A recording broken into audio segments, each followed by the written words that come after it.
ভাইকে আপনার মাফ করে দিবেন।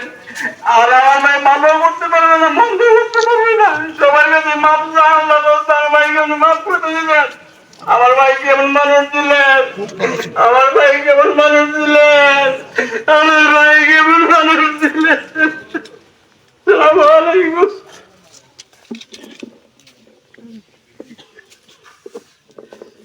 আসলে এই ফরিদ খন্দকারের জানাজার মধ্যে কিন্তু বিভিন্ন গ্রাম থেকে লোক এসেছে, যেমন বাসুপুর থেকে আমাদের আবু আহমেদ সুপন এসেছে, পাইখানা থেকে রুবেল সহ বিভিন্ন গ্রাম থেকে, নাম বলতে গেলে অনেক সময়ের ব্যাপার, বিভিন্ন গ্রাম থেকে এসেছে।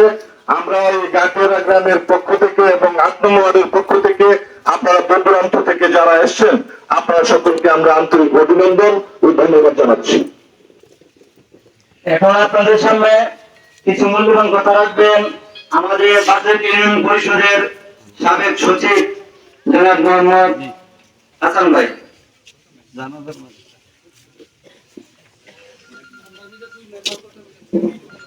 সম্মানিত মুসল্লিবৃন্দ, আসসালামু আলাইকুম। আসলে আজকে যার জানাজা করার জন্য আমরা একত্রিত হয়েছি সে হচ্ছে মরুম ফরিদ খন্দকার। উনি ভালো মানুষ ছিলেন, আমি ওনার সাথে 2 মাস ছিলাম, তারপরে আমি বদলে চলে গেছি। আসলে ওনার কিন্তু খবরটা শুনে আমাকে খুবই খারাপ লাগছে, খুব করুণ লাগছিল।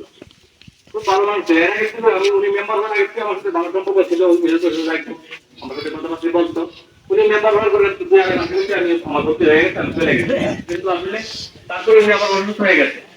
উনি হয়তো আপনার অনেক আশা আকাঙ্ক্ষা নিয়ে ওনাকে ভর্তি ছিলেন এই ভালো মানুষ হিসেবে। আসলে উনি মানুষ তেমন সেবা করতে পারেন না, কারণ তো অসুস্থ হয়ে গেছে। আচ্ছা যাক, ওনার তো এখন করতে গিয়ে যদি কোনো ভুল হয়ে থাকে, আমি ইউনিয়নের সচিব হিসাবে, সাবেক সচিব হিসাবে আমাদের এলাকার হয়ে আমি তো ওনার যদি ভুল করে আমরা সমাধান হয়েছে দেখবেন, আল্লাহ ওনার সাথে ব্যালেন্স করে সেই দোয়া করবেন। তো সেই আসলে দেখতে হবে আমি আমার সংক্ষিপ্ত বক্তব্য রাখছি। আসসালামু আলাইকুম। ধন্যবাদ সচিব সাহেবকে। এখন আপনাদের সামনে মূল্যবান বক্তব্য রাখবেন বাসুদেব ইউনিয়ন পরিষদের চেয়ারম্যান জনাব মোহাম্মদ আব্দুল হাকিম মোল্লা সাহেব।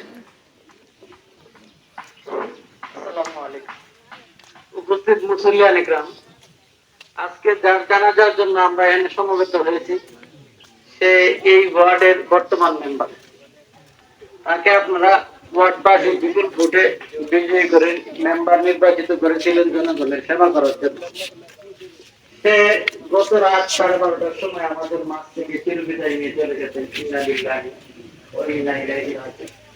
তার জানাজায় নামাজ আদায়ের জন্য এলাকার গণ্যমান্য ব্যক্তিবর্গ বিভিন্ন গ্রাম থেকে এসেছেন, বিভিন্ন রাজনৈতিক সংগঠনের লোক এসেছেন, আমার পরিষদের সকল মেম্বাররা এসেছেন, সাবেক সচিব, বর্তমান সচিব সহ সবাই এসেছেন এবং এলাকার গণ্যমান্য ব্যক্তিবর্গ সহ সর্বস্তরের জনগণ তার জানাজায় উপস্থিত হয়েছে।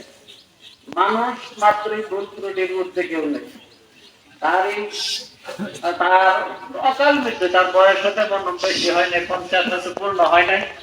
তারই হায়াত জিন্দিগিতে চলার পথে, বলার পথে, লেনদেনে, কথাবার্তায় যদি কোনো ভুল ভ্রান্তি করে থাকে তো আপনারা তাকে ক্ষমা করে দিন। তাকে আজ আমরা চিরদিনের মতো হারিয়ে ফেলেছি, সে আজ থেকে আর ভালো মন্দ কিছু করতে পারবে না। এই রাস্তায় আমাকে আপনাকে সকলকে চলে যেতে হবে। মানুষ তার হায়াত জিন্দিগিতে চলতে গেলে প্রত্যেক মানুষ, ভালো মানুষ বলেন আর মন্দ মানুষ বলেন, প্রত্যেকেরই কিছু ভালো জিনিস ঠিক থাকে, কিছু মন্দ দিক থাকে। মানুষ চলাফেরার পথে যদি যে মন্দগুলি করে থাকে দেয়, আপনারা যদি কারো কোনো আচরণে, লেনদেনে, কথাবার্তায় কষ্ট পেয়ে থাকেন, আমি আপনাদের প্রতিনিধি হিসেবে এবং পরিষদের পক্ষ থেকে এবং আপনাদের পক্ষ থেকে, আমি সকলের পক্ষ থেকে